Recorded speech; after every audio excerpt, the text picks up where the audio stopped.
Olá, Olá, tudo bem? tudo bem? E você? Tudo jóia. Super bem-vinda, sempre. Obrigada aí pela sua disponibilidade. Enquanto a gente não pode se encontrar pessoalmente, a gente se vê por aqui. Então, eu Sim. queria te agradecer muitíssimo aí. Meu caso de amor com a Ana Sui, para quem não sabe, já dura aí uns 8 anos. Ela está comigo desde o número 1, né, desde o primeiro ano do projeto. Todo ano ela participa tanto em Curitiba quanto aqui em São Paulo, como isso era possível, né? Mas a gente está conseguindo se ver por aqui. Então, bem-vinda, Ana. O pessoal está Obrigada. entrando aí. Eu queria até dizer que estava pensando outro dia que você foi a inventora da live, você foi uma precursora, porque você fazia live ao vivo mesmo, né? Ao vivo, ao vivo. Algumas pessoas vieram antes de mim, mas eu agradeço aí a diferença, né? Mas vamos lá. Gente, hoje o nosso tema é o mal-estar no amor. Tenho aí a honra de receber a Ana Sui Cesarino Cruz, que é psicóloga, psicanalista, professora universitária e escritora. Mestre em Psicologia Clínica pela UFPR e doutorando em Pesquisa e Clínica em Psicanálise pela UERJ. Autora de Amor, Desejo e Psicanálise e dos livros de poesias ou de crônicas poéticas A Corda que Sai do Útero, Não Pise no Meu Vazio e As Cabanas que o Amor Faz em Nós. Vou fazer como de costume, aquela breve abertura para a gente entrar no nosso tema. E vou abrir com uma citação do Antônio Quiné. Quando colocamos o amor no divã, ele fala sem cessar.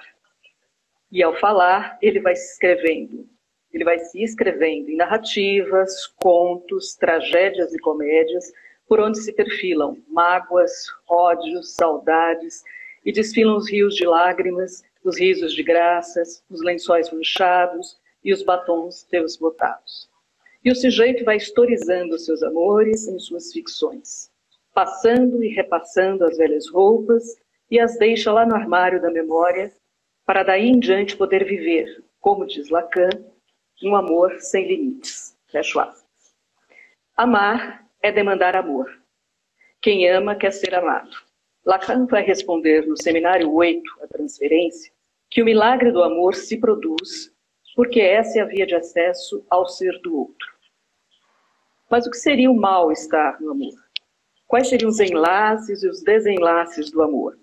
Descobrir que 2 não fazem 1, que a equação 1 mais 1 nunca será igual a 1, que o amor pode ser da ordem de um engano, de um maldito, do mal interpretado, de uma invenção, que existe desamor e desamparo no amor, que pode haver não correspondência no amor, como no amor cortês, onde amar significa renunciar não ao amor, mas ao objeto amado. Que o amor acaba, que o amor é repetição. O amor seria uma confiança depositada no acaso, como sugere Alain Badiou no livro Elogio ao Amor, ou algo da ordem de uma metáfora, como propõe Milan Kundera. É o amor que transforma a contingência dos encontros em necessidade. Queria fechar com um parágrafo do Contar Caligares, pedir a sua permissão e tenho certeza que você vai concordar comigo, da gente fazer aqui uma singela, muito singela mesmo, homenagem a ele, dedicar esse encontro a ele, que deixou aí um legado incrível para todas nós. Então, vou finalizar com o contato. O amor ideal precisa de distância. O diálogo que leva ao amor dá a cada um vontade de se arriscar. Não surge de sedução e do charme, mas da coragem de se apresentar por nossas falhas, feridas e perda. Bem-vinda, Ana. Queria que você começasse a falar um pouquinho e depois a gente vai batendo um papo aqui. Então, vamos lá. Muito obrigada, Patrícia, por me convidar mais uma vez para falar de novo sobre o amor, que é um tema que a gente não cansa de falar dele, né? E que especial isso, da gente poder dedicar isso à memória do Contar Caligares, que é alguém que, para a nossa geração toda e para muitas outras, vai ter efeitos tão vivificantes, não só para os psicólogos e para os psicanalistas, mas para a população com um alcance ímpar, assim, né? O trabalho dele é alguma coisa muito fabulosa. Eu fico muito honrada de estar vivendo nessa geração em que a gente pode ter acesso ao conteúdo dele, acesso, né, à literatura dele, que eu pude encontrá-lo pessoalmente uma vez, escutá-lo falar pessoalmente. Eu pensei que eu conseguiria mudar de janela para fazer a leitura e não dar o Instagram fechado. Ah, tá. Mas vamos lá. Então, depois eu fico devendo esse trecho que eu recortei do texto dele para compartilhar, então. Tá jóia, então. Mas vamos lá. É uma coluna que ele comenta sobre a questão do amor e da paixão, questionando um pouco sobre a duração do amor, né? Sobre o amor ser também alguma coisa sobre o desejo de durar. E aí eu achei que isso tem, além de ser belíssimo por si só, tem uma relação muito intensa com o tema que você propôs e que eu topei, né, do mal-estar no amor. Porque que mal-estar é esse, então, que vai marcar a presença e vai, eu diria até que fundar o amor, né? Porque tem aquela história que antes da primeira briga, a gente não sabe se o troço vai mesmo, né? Mas é preciso em algum momento, então, que apareça um certo mal-estar e que as pessoas possam se reposicionar para além das suas idealizações do campo mais estritamente imaginário, para que possa, de fato, encontrar com alguma coisa menos idealizada do campo do outro, e aí, então, verificar, né, se isso segue ou se não segue. Né? E num tempo em que nós temos toda uma imaginarização muito intensa, né? Eu tenho um incômodo, por exemplo, por estar falando aqui com você, sem ter a possibilidade de parar de olhar para a minha própria cara. Então, a gente está se olhando demais, está se exigindo demais, e, consequentemente, exige mais do outro, idealiza mais do outro, né? Sempre a partir, então, desse ideal narcísico de eliminação do campo da diferença, não a diferença no outro, mas radicalmente a nossa própria diferença em relação a nós mesmos, né? Que acho que é o que Freud e Lacan vão nos colocar aí um pouco como essa noção de inconsciente, né? Como esse infamiliar que faz presença essencialmente, então, no campo do amor. Eu queria pegar a partir do nosso título, já que você citou o título, né? Pensando que esse título ele pode ser desmembrado em duas partes, né? O mal-estar, que é da ordem da cultura, e o amor, que diz da subjetividade, da singularidade, dos arranjos identitários de cada um. O amor seria algo na contemporaneidade como princípio organizador da sociedade. Eu estou falando de contemporaneidade, porque a partir do século XIX que se começa a pensar o amor de uma forma diferente, né? Muito também para um certo status, né? Confluindo ali também com o processo emancipatório da mulher, né? Os casamentos deixam de ser casamentos arranjados, a mulher pode escolher o parceiro. Também a partir do amor romântico, da noção de sujeito. Há uma proliferação aí de discursos sobre amor e dos arranjos afetivos, né? Acho que a gente começa a viver aí uma experiência de alteridade. Então, eu queria que você conseguisse pontuar o que seria da cultura, o que é da subjetividade. A gente não consegue pensar nada sem a cultura, né? Porque, enfim, o consciente, enquanto estruturado como linguagem, é radicalmente dependente desse caldo cultural para que se possa acontecer. Então, eu acho que tem coisas, muitas coisas que a gente não conseguiria tirar a prova real, né? Para saber se muda na cultura, muda. Isso acho que o amor é uma dessas coisas. O Lacan propõe, ele usa uma pergunta, se não me engano, no seminário 7, amaríamos se não conhecêssemos a palavra amor? Então, isso tem uma radicalidade aí atrelada a isso. Mas eu acho que, para além disso, Patrícia, a gente tem mais de uma modalidade amorosa, né? E quando a gente pensa nesse amor contemporâneo, né, que vai acontecer então muito com a emancipação feminina, que vai ser muito efeito então dessa mudança do lugar da mulher na sociedade, que deixa de adquirir o mero lugar de objeto de troca entre os homens, né, entre as famílias, e ficar destinada exclusivamente à maternidade para poder fazer aí a sua existência ter alguma dignidade, para então um momento em que as mulheres, né, podem, as mulheres e os homens, mas essencialmente as mulheres podem fazer e demandar o amor e colocar o casamento como alguma coisa que vai estar atrelada ao amor, o namoro, o noivado, o divórcio, o outro casamento, e etc e tal, né? Então, acho que tem esse fator amoroso. Mas o Freud coloca pra gente que a gente tem um problema, né, com a nossa língua, porque a gente chama de amor muitas coisas que são diferentes, né? Então, a gente vai chamar de amor o amor que a gente tem por um amigo, o amor que a gente tem pelo nosso gato, né? O amor que a gente o amor que a gente tem pelo saber, e uma série de coisas aí que usam essa palavra, né, do amor. Então eu acho que mais ampla ainda do que a discussão a respeito do amor na contemporaneidade é aí o que me faz pensar que é o amor no sentido da necessidade para a constituição psíquica e depois para a manutenção do psiquismo e das nossas realizações de alegria, satisfação, tristeza e etc. Porque, afinal de contas, a gente chega no mundo meio aleatoriamente, né? Porque a gente não exatamente pediu para nascer, não exatamente, nem de longe escolheu a família, o corpo, o nome, né? Nada disso.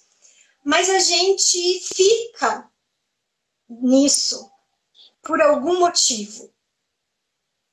Né? Então, assim, a pulsão de morte, ela nasce, o bebê nasce e está ali super afetado pela pulsão de morte, prontinho para morrer, só deixar o bebê ali que ele morre. E a gente está fadado a isso, né? No fim das contas, é para isso que a gente caminha. Freud vai colocar, né? A pulsão de morte reina, no fim das contas.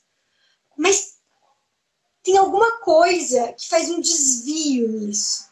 Né? E aí Freud vai pensar um pouco aí como Eros, essa Eros e Thanatos nesse conflito, que nos afasta. E se alguma coisa que nos afasta dessa morte, que nasce tão perto da gente, eu tenho pensado que isso a gente pode chamar de amor. Isso que coloca um freio na pulsão de morte. É isso que fala, espera um pouco. Vamos mais um pouco? Mais um pouquinho. Então, eu acho que essa espera é um pouco também isso que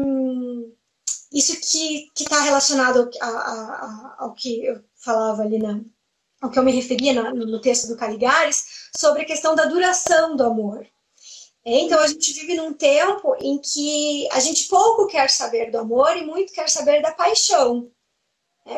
Paixão, então, enquanto uma fogueira, enquanto gozo, enquanto incêndio, enquanto muitas sensações, muitos acontecimentos, muitas declarações, muitas postagens, muitos likes, muitas certezas, né, de que é isso. E isso não tem força para se manter durante muito tempo, então quando isso vai se apagando, vai enfraquecendo, a tendência é então de dizer, então é porque não era isso, né? Tá errado. Então porque não era amor. Então não era amor, né? Era cilada. Fui enganado, o outro me enganou, né? Não era isso que eu esperava de você, etc e tal. Que é nesse ponto que acho que a coisa começa a entrar a noção de falta. Entrar não, porque está desde sempre, né? Mas que fica evidente a noção de falta, onde a gente já não pode mais recuar diante da nossa insuficiência para o outro e diante da insuficiência do outro para nós, que algo novo pode se produzir. E Eu aí eu gosto digo muito qualquer relação amorosa, né? Isso vale para par amoroso, casal, para relação amorosa afetiva de amizade, de família, mãe e filha, pai e filho, onde aparece algo que separa, que quebra o espelho. Eu gosto muito, né, quando você fala sobre as coisas, né, você usa muito o advérbio não, né? O que não é amor, o que não é psicanálise, né? Eu acho que é legal para trazer justamente, né, a desconstrução e essa coisa da idealização, né? O que é amor, né? O que é paixão, né? Ainda nessa dualidade aí, qual a diferença entre amor e paixão em psicanálise, tá? Eu acho que essa é uma pergunta bastante prática, de importância clínica, inclusive, né?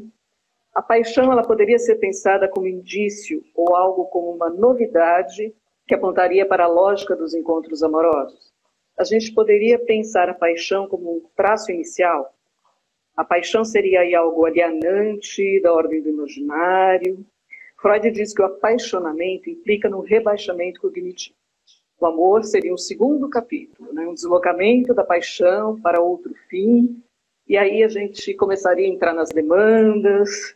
Como é que você vê? Existe realmente uma passagem do amor para a paixão? Ou, por exemplo, a paixão não necessariamente ela vai se tornar amor. Como é que você vê essa Eu diferença? diria que como tudo, como quase tudo, que tudo é muita coisa, mas como quase tudo, caso a caso. No entanto, de uma maneira geral, me parece que a paixão é muito mais narcísica, porque ela está ligada, então, a esse momento, né? Que as pessoas que se apaixonam, elas falam de um momento, né? Em que eu me apaixonei naquele momento, ou naquele momento eu percebi que eu estava apaixonado, que eu estava apaixonada quando aconteceu determinada coisa, e eu senti que não podia mais viver sem aquilo, sem ele, sem ela, né?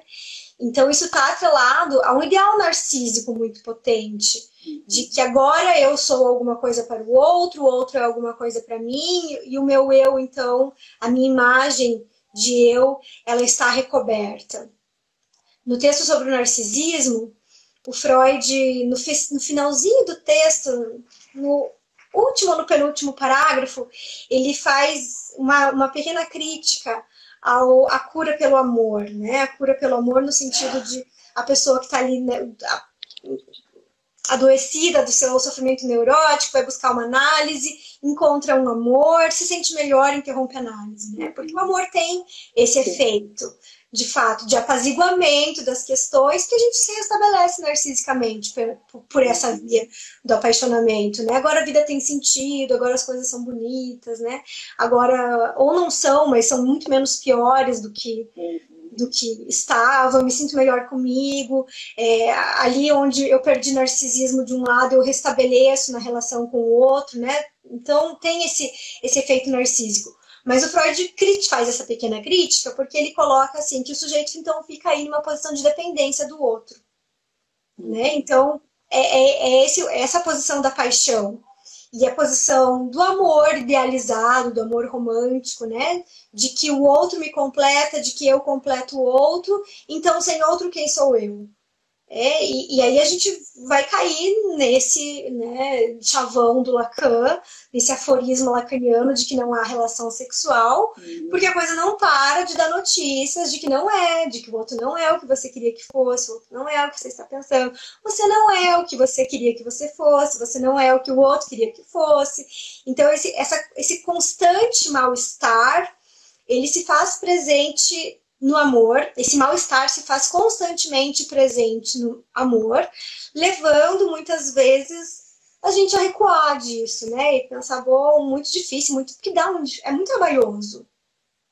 Quando o Freud escreve no Mal-Estar na Civilização lá, falando que o nosso sofrimento vem de 3 fontes, né? Então ele fala que uma fonte de sofrimento é o nosso próprio corpo, porque afinal de contas adoecemos, caminhamos para algum tipo de mal-estar até chegar na morte, né?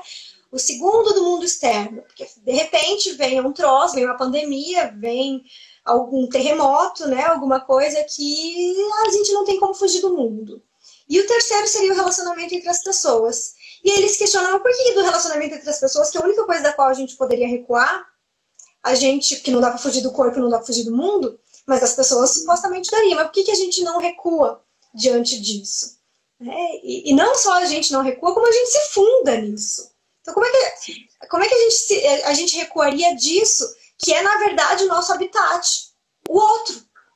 A gente nasce do outro e a gente vive em torno dessas questões, dessas voltas, de como estar com o outro, de como me realizar com o outro, de como sofrer menos com o outro. Não por acaso a gente não para de falar de amor o tempo inteiro sem jamais encontrar uma definição, né? O amor é isso.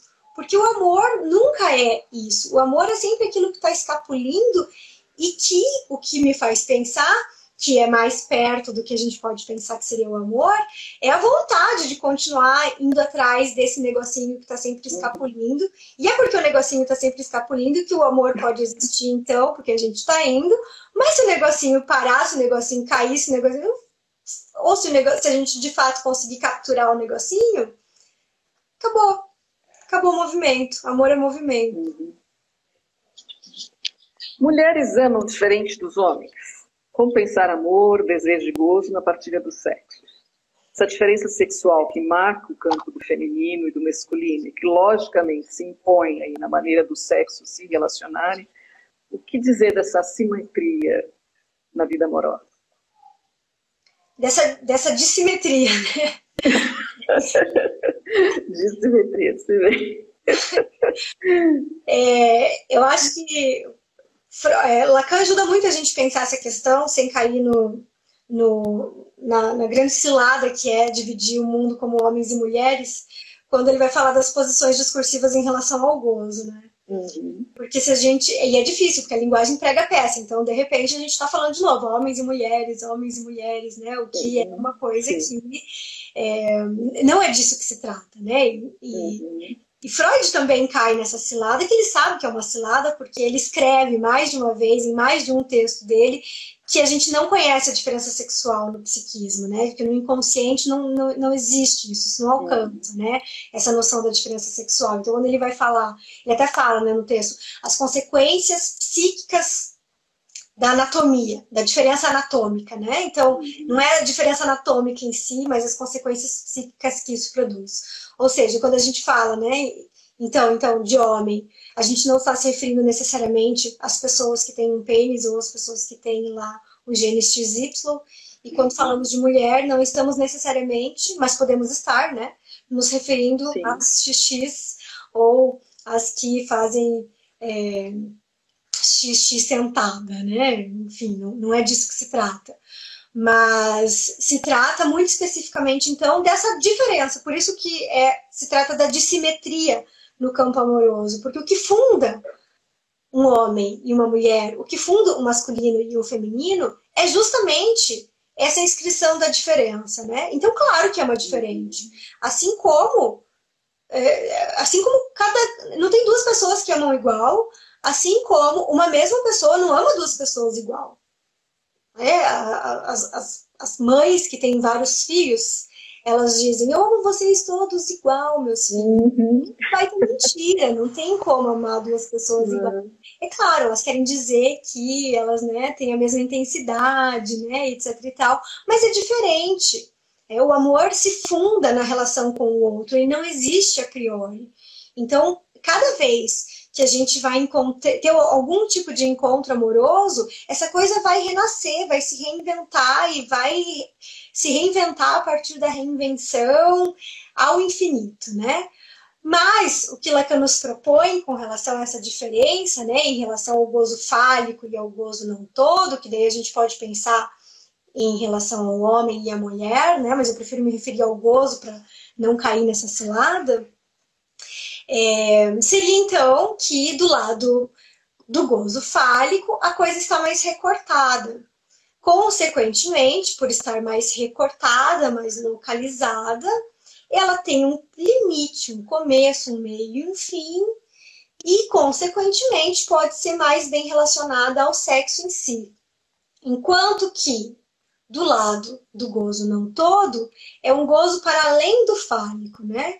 Então, é muito interessante pensar isso, porque não são dois modos de gozo.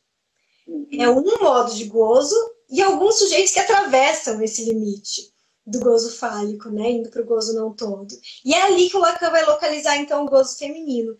Nesse excesso, nesse exagero, nesse a mais, que não se satisfaz com o gozo fálico, que pede mais e mais e mais e mais, e se localiza, então, sempre num campo de alguma coisa que pode levar a um arrebatamento, como propõe Lacan, ou a devastação, né, no sentido até dessa demanda de ser amado, de ser amada, do você me ama, me prove, me diga, me fale, né,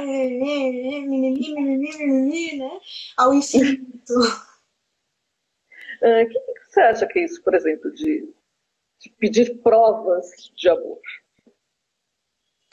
É uma cilada com sucesso, sim, né? Porque ali onde a gente pede, a demanda é a inversa ao desejo, né? Nos coloca Lacan. Então, a condição para que eu consiga receber isso é que eu não tenha pedido. Porque se eu pedir, o que eu recebo é uma encomenda, porque eu pedi isso, né? Então, eu pedi um negócio, eu recebi o negócio que eu pedi, eu não tenho como ser por aí. Por outro lado, se eu não peço, eu fico na posição infantil de ser atendido ali onde o outro não tem como adivinhar que eu gostaria, porque, afinal de contas, o outro é sempre outro, por mais bem intencionado, querido, fofa, inteligente que seja, o outro vai dando notícias da alteridade. Ou seja, sempre vai se tratar de algum tipo de desencontro. O amor se trata mais de como é que se trata dos desencontros do que dos encontros. Vamos voltar para o bom e velho Freud de novo. Bom, para Freud, o amor é tão decisivo na vida de um sujeito por ser a forma pela qual a gente se transforma. A diferença para cada sujeito seria a forma como cada um lida com o amor. Bom, neurótico, por exemplo, faz sintomas, inibições, formas de angústia, né? Existem formas mais, digamos assim, com várias aspas, patológicas do que outras. Quais seriam as vicissitudes do amor? Quanto mais condicionantes para o amor ou para amar, mais neurótico seria esse amor ou essa forma de amar? Me faz pensar isso que você pergunta em duas vias. Uma via é a via do um, né? Quando dois de fato fazem um, é porque alguém deixou de existir, costumo dizer. Porque cadê essa alteridade que vai vindo dando notícias tanto de um lado quanto de outro, né? Então é muito complicado quando isso acontece, porque um já sabe tudo sobre o outro, não precisa conversar, então eu já sei o que você vai dizer agora, né? E aí as pessoas vão parando de conversar, inclusive, porque para falar a linguagem é equivocação, né? A gente fala e não fala aquilo que queria ter dito, fala sempre outra coisa, e aí tem que se haver com aquilo que falou, que não é aquilo que queria ter falado, e assim a coisa se produz a partir dos equívocos. Quando se recua da palavra, é porque já acha que não tem mais sentido, né? Já não vou nem falar, né? Assim, a gente fala assim, né, pro outro, saco cheio do outro, não tem nem que falar mais. Porque olha, você já sabe que eu vou falar, eu já sei que você vai falar, né? E aí as pessoas vão recuando da palavra, recuando da diferença, porque acreditam saber tudo sobre o outro. E no fim das contas, na melhor das hipóteses, né? Não é possível que esse lugar aconteça.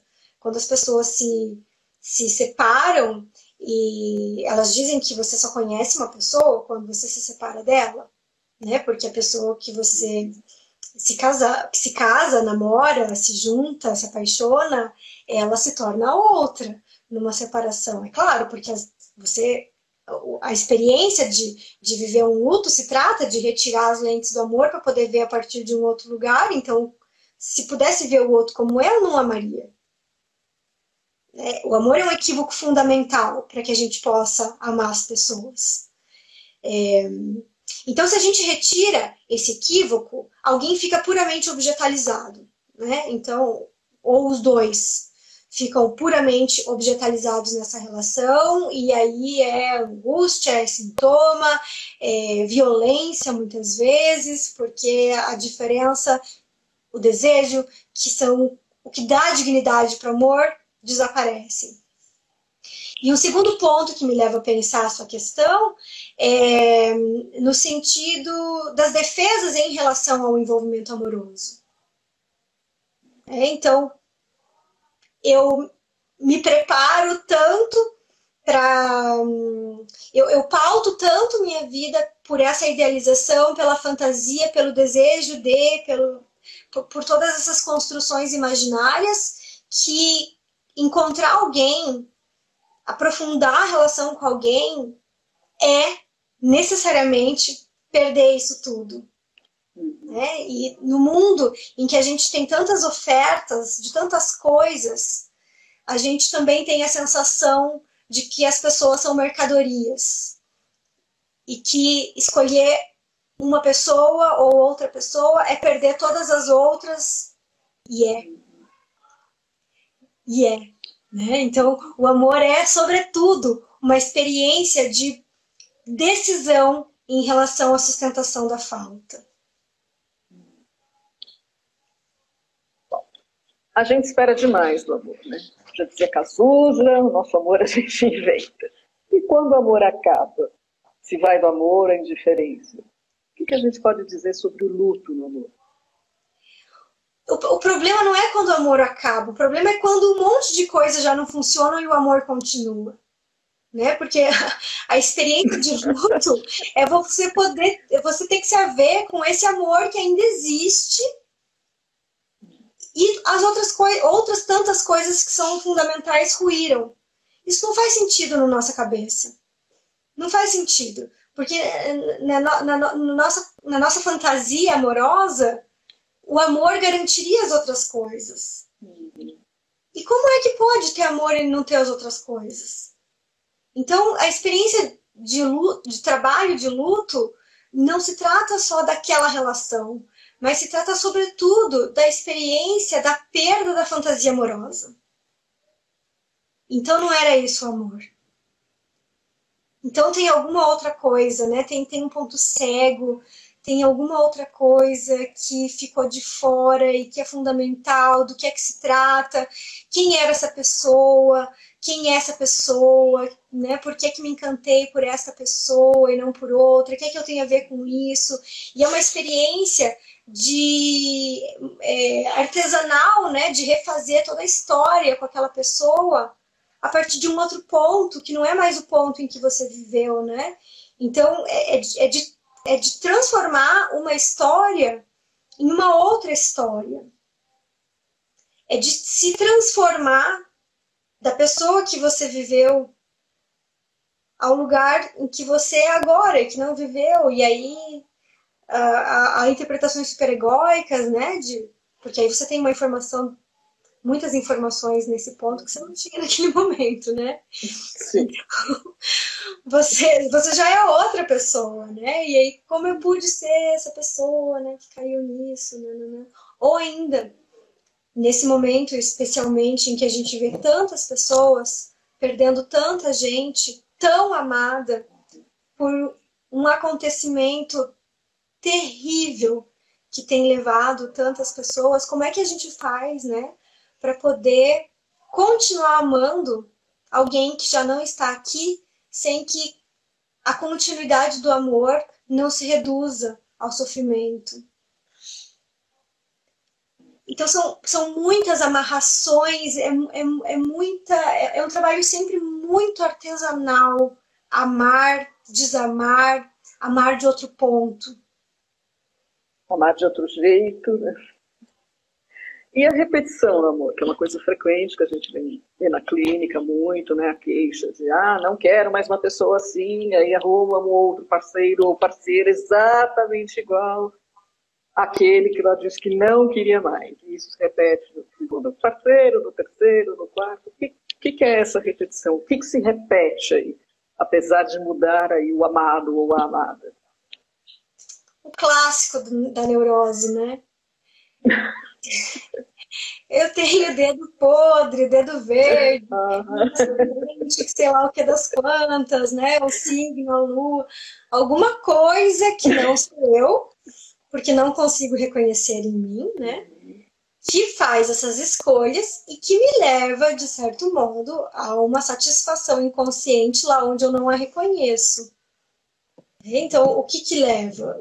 O que leva a essa satisfação inconsciente, né? Alguma coisa aí se satisfaz e é importante lembrar que satisfação não é a mesma coisa que prazer, então se satisfaz pela via do sofrimento e que não cessa de dar notícias, porque tem alguma coisa ali que não estou percebendo do que é que se trata, né? E aí os sujeitos tentam achar que vão escolher alguma coisa em relação a isso, né? Ah, então agora eu vou escolher alguém assim. Como se... Quero alguém completamente diferente do anterior. Querer pode, né? Mas a gente... Não dura conseguir. A gente não é sujeito no sentido, no sujeito ativo, né? Ativo no amor, a gente não decide as coisas no amor nós somos objetos, né? Alguma coisa simplesmente nos captura ali onde a gente não achava ser possível e alguma coisa nova que se produz nos interessa. E aí muitas vezes também tá do lado da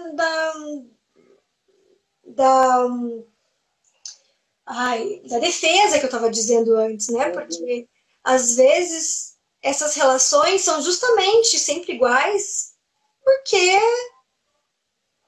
são sempre iguais, né? E na neurose, o sujeito tem uma tendência a se agarrar naquilo que já conhece, na operação fálica, né? É recortado, é conhecido, é uma bosta, mas eu sei como é que é essa bosta.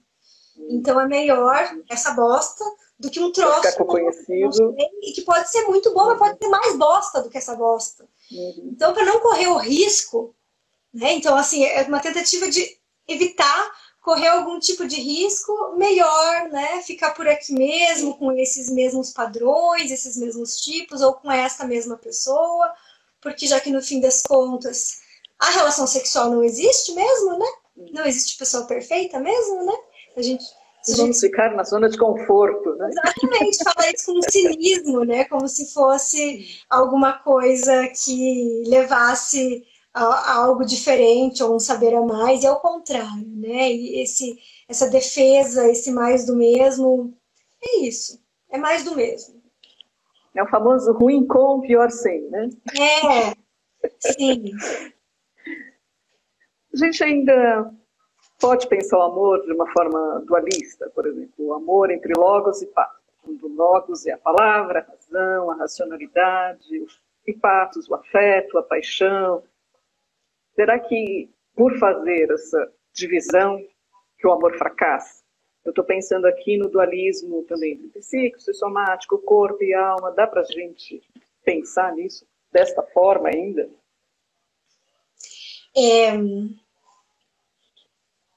Eu acho que a gente consegue pensar nesse sentido, num dualismo, sim, porque a pulsão de morte, ela está sempre ali. Desde que a gente nasce, então, a gente tá caminhando para a morte, né? Então, a pulsão de morte, ela tá ali, a gente consegue, na melhor das hipóteses, silenciar o máximo possível, mas ela tá ali. O Freud fala que o ódio é anterior ao amor, né? Então, primeiro a gente precisa se separar do outro, para depois poder desejar se juntar a um outro. Então, eu acho que essa questão, esse ódio que está sempre presente, o amor é um constante trabalho de não saber desse ódio. Ou de saber de vez em quando um tanto, sim, para não levar uma rasteira dele em algum momento, mas fazer valer alguma coisa para além desse ódio, né? Quando Freud escreve isso no texto Pulsão e Seus Destinos, a gente pode entender o amor como sendo um tratamento ao ódio, né? O ódio, o afeto primeiro, o amor, uma elaboração disso, um tratamento que dá dignidade e nos leva a poder fazer laços com o outro, mas o ódio está sempre lá. Então, não é... O amor não livra ninguém de odiar, né? Enquanto a gente ama, a gente odeia. Só que amar nos faz não prestar atenção, não nos fixar ali naquele ódio que já estava ali. Quando o trabalho de luto vai se dar, a gente vai rever toda a história a partir da possibilidade de localizar esse ódio que estava ali desde sempre, sim, e que eu não podia reconhecer, agora eu posso reconhecer, mas reconhecer, inclusive, que já lá estava ali. Então, é constantemente esse trabalho de, em outros termos, alienação e separação. Né? A gente nasce já querendo estar junto com o outro, mas querendo se separar também do outro. Nasce não, né? Mas muito rapidamente, uma vez promovida ali um primeiro laço com o outro, a gente quer se separar do outro, né? Muito rapidamente a criança começa a dar tchau para a mãe e falar, bom, tá bom, dá licença, né? E vai descobrir o quanto se as coisas estiverem indo bem, ela descobre o quanto é vivificante ficar longe dessa mãe, porque é too much, né? É amor demais. E amor demais, paradoxalmente, mata o próprio amor. Mata. Agora eu vou ler uma frase sua, queria que você falasse um pouquinho sobre ela. A gente não ama quando encontra alguém que cabe no nosso ideal, mas quando encontra alguém que nos leva a perder. E aí a gente perguntaria se existe um amor que não seja narcísico, que seja não narcísico. Eu gosto da segunda parte que você falou aí, quando você reformulou. Tento concordar contigo. É possível amar sem narcisismo? Acho que não é para viver sem narcisismo, né? Tudo tem algum tipo alguma cota de narcisismo envolvido, porque afinal de contas você tem que estar querendo viver, né? Querendo estar no seu corpo para poder estar na relação com o outro. Então, né? Sempre tem alguma dose. Mas tem um esvaziamento, acho que é assim, absurdamente, né, importante disso, que o trabalho de análise nos leva.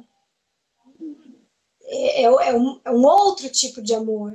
É amar de outro ponto, quando não se espera alguma coisa do outro para poder cuidar de algo de si, para poder, né, sustentar algo do seu vazio, algo da sua falta, por conta própria, né? Por conta própria, eu digo com muitas aspas, porque não é por conta própria, né? Não tem como, ninguém vive por conta própria no mundo, mas é não colocando tudo na conta de uma pessoa específica, seja ela, né, um par amoroso, uma amizade, um filho, mas colocando na conta do outro, né? Como se eu sofro porque sou mal amado.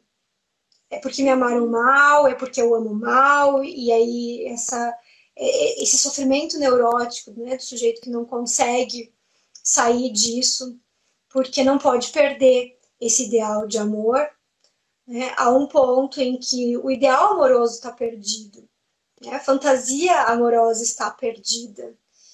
E aí, então, alguma coisa pode acontecer, né? Por isso que eu digo, né, essa frase de que a gente, como é que é? A gente não, esqueci a frase minha. A gente não encontra alguém quando cabe no nosso ideal, né? Porque o nosso ideal a gente não ama quando encontra alguém que cabe no nosso ideal, mas quando encontra alguém que nos leva a perder. Isso. Então, é essa inversão, né? Porque é do narcisismo a diferença. Alguém que cabe no nosso ideal é alguém que, na verdade, a gente nem vai se interessar, né? Porque é alguém que, assim, é espelho.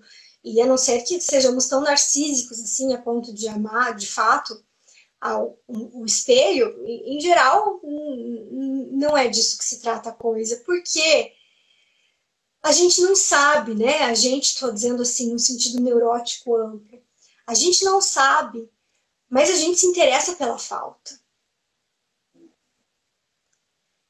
Sabendo ou não, a gente se interessa pela falta. A falta que o outro faz. A falta que o outro faz eu sentir dele, de mim.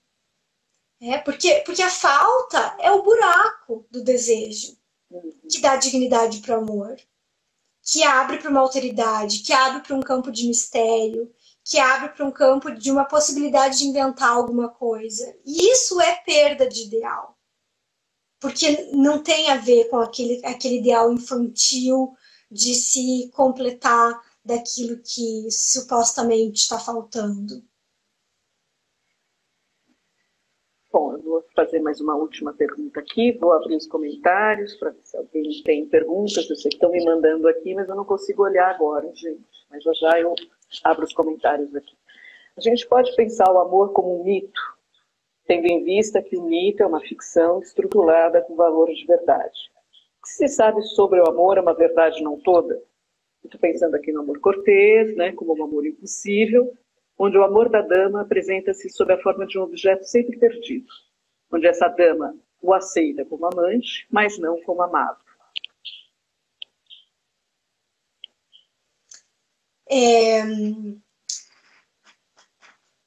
Acho que sim, e diria que o meu sim tem a ver, Patrícia, com o que você disse na pergunta anterior, em relação ao narcisismo, né? Porque o mito é esse, o mito de que a gente poderia, de algum modo, se livrar do mal-estar no amor, se livrar do mal-estar da pulsão, se livrar do mal-estar de habitar um corpo. E coloca-se, então, todas essas demandas no campo, não do amor, mas da fantasia amorosa, né? E a fantasia amorosa, então, aspira a esse do mito de Aristófanes, né? De juntar os dois, ou o mito de retornar ao útero da mãe, o mito de se completar, então, em relação à sua metade. Mas a experiência amorosa, o que eu gosto de pensar a experiência amorosa como diferente da fantasia amorosa, elas nos demonstram o caminho avesso.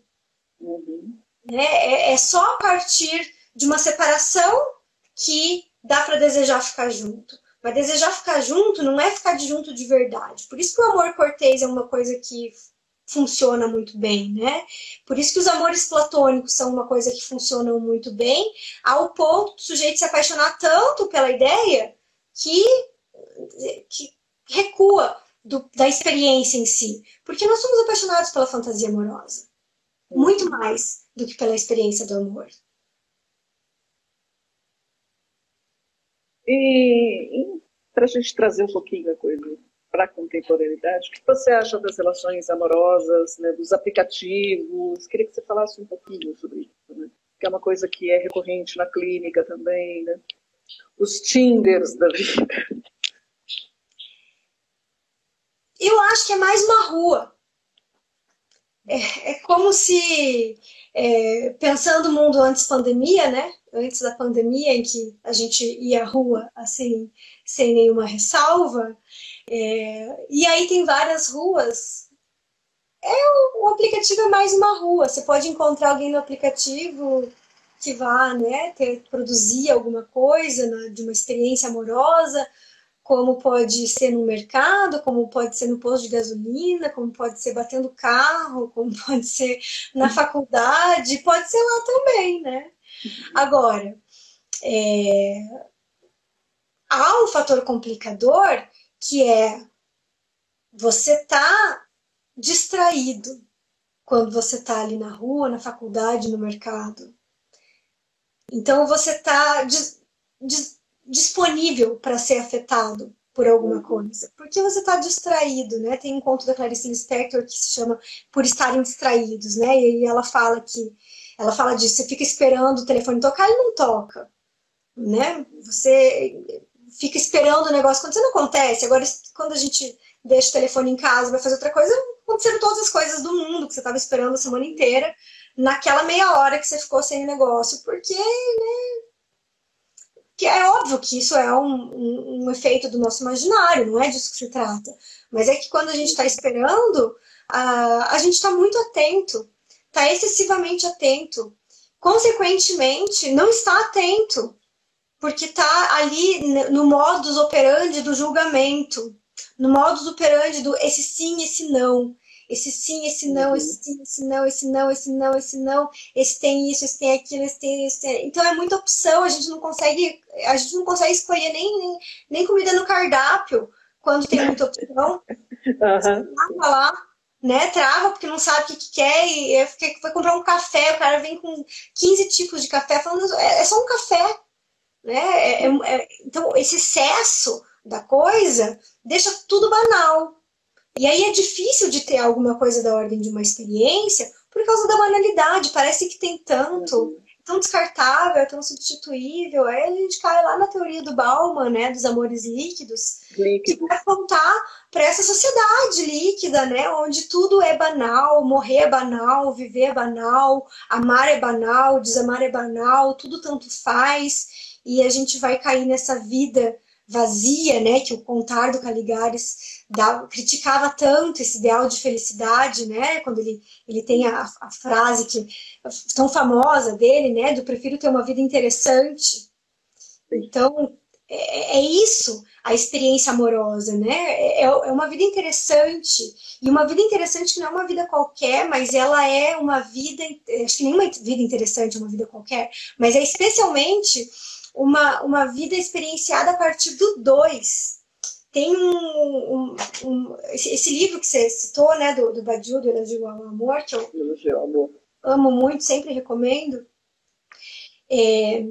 Eu vou pedir licença só para ler um trecho aqui. Esse aqui não vai cair, porque está no livro, no papel, né? Então ele diz assim, no capítulo A Verdade do Amor: penso que o amor, o que chamo de cena do dois, constitui essa experiência. Nesse sentido, ele está falando da noção de verdade. Nesse sentido, todo amor que aceite a prova, aceite a duração, aceite justamente essa experiência do mundo pelo prisma da diferença, produz, à sua maneira, uma nova verdade sobre a diferença. É por isso que todo amor verdadeiro interessa a humanidade inteira, por mais humilde, por mais oculto que ele possa ser em aparência. Sabemos muito bem que as histórias de amor encantam todo mundo. Cabe ao filósofo indagar por que elas nos encantam. E aí ele fala mais alguma coisa e diz: deve necessariamente haver no amor algo universal para que essas histórias interessem a um público tão amplo. O universal está no fato de que todo amor propõe uma nova experiência de verdade sobre o que é ser dois e não um. Então, eu gosto muito dessa ideia do dois, porque é uma lógica contrária do fazer a relação sexual existir. Né? É fazer dois, não é fazer um. Tem uma pergunta aqui, Ana, que é bem interessante. O amor cura? Cura o quê? Pergunta essa, o amor cura? Eu li e pensei a mesma coisa, mas... Mas eu vou responder a partir da associação livre do que eu penso de cura.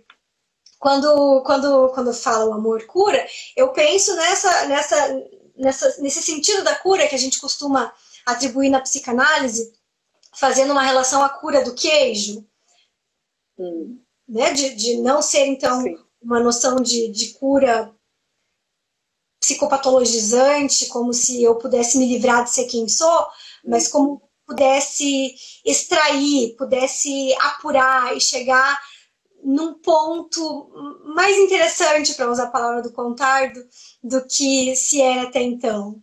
E nesse sentido, sim, acho que a gente pode pensar que o amor cura, porque ele nos toca no que há de mais interessante em cada um. E até por isso o amor tem muita relação com isso da singularidade, né? De que a gente nunca se sabe por que é que se é amado. E o ponto onde se é amado é justamente ali onde é porque é. Sem esforço. Todos os esforços de receber amor são narcísicos. E aí a gente volta para aquele ponto da diferença entre a demanda e o desejo, né? Então, quando eu peço para o outro me dar aquilo que eu gostaria de ter, aquilo que o outro me dá nunca é o que eu gostaria de ter, porque o próprio fato de eu pedir já deixa escapulir aquilo que eu queria de fato. A linguagem nos prega peças e dá notícias da castração. A gente não consegue dizer o desejo, a gente só consegue dizer a demanda. O mais próximo que a gente chega pelo desejo é aquilo no que toca a demanda, mas a demanda não é o desejo.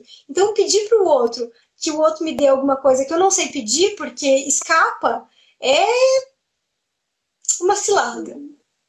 Mas não pedir também, porque não pedir, né, na fantasia de que assim possa ser atendido, outra cilada. E aí pediram também para você dar algumas indicações de livros para as pessoas lerem sobre amor, pensarem. O que você indicaria? Ai, deixa eu ver o que me vem de cabeça agora. Freud, né, gente, basicamente, né, muito importante. Então, Freud, especialmente Introdução ao Narcisismo, de 1915, A Pulsão e Seus Destinos, de 1915, O Mal-Estar na Civilização, de 1930, As Contribuições à Psicologia do Amor, os textos sobre a transferência, que também ele fala de amor, no Lacan, o Seminário 1, onde ele está falando bastante dessa via narcísica, o Seminário 8, que é sobre a transferência é uma modalidade amorosa, né? O Seminário 19, que é quando o Lacan começa a desenvolver as fórmulas quânticas da sexuação, e o 20, onde isso está mais lapidado, especialmente. Esse livrinho aqui do Alain, livrinho que é um livrão, né? Livrinho que é pequenininho mesmo, do Alain Badiou, do Nicholas Strong, do Elogio ao Amor, que é incrível. O Amor Lacan, me fugiu o nome do autor. É do Aluche? Do Aluche, isso, obrigada. Do Jean Aluche. Os livros da Malvine Zalcberg, que também gosto muito, a relação mãe e filha, mas especialmente o Amor, Paixão Feminina. E que me vem assim de cabeça agora e eu escrevi uma dissertação, né, que se transformou em livro, que é o Amor, Desejo e Psicanálise. Escrevi algumas coisas a respeito disso. Então, lá tem uma literatura, uma referência bibliográfica que eu gosto bastante também. Perfeito, Ana. Queria te agradecer muitíssimo. Sempre muito bom escutar, bater essa bola com você. Te agradeço demais aí. Eu que te agradeço de novo pelo convite. É sempre uma delícia bater papo com você. Adoro as perguntas que você faz. Acho que a gente, né, vai bem nas ideias. E é um prazer poder falar com você, dividir um espaço mais uma vez. Parabéns pelo teu trabalho, que segue forte. Obrigada. Seguiremos. Uma entusiasta dele, você sabe, né? Ele existe porque eu tenho bons parceiros aí, como você. Eu vou encerrar com uma frase do seu pai hoje. Ele postou o nosso flyer e fez um comentário, né? Amar é mudar de discurso e passar do mal-estar ao bem-estar amoroso. Jorge Cesarino. Ótimo. Meu mestre. Ótimo. Ana, um beijão, gente. Super obrigada aí pela audiência, para todos vocês que estiveram aqui com a gente. E até a próxima. Ana, beijão. Até, tchau. Até. Tchau, tchau, gente.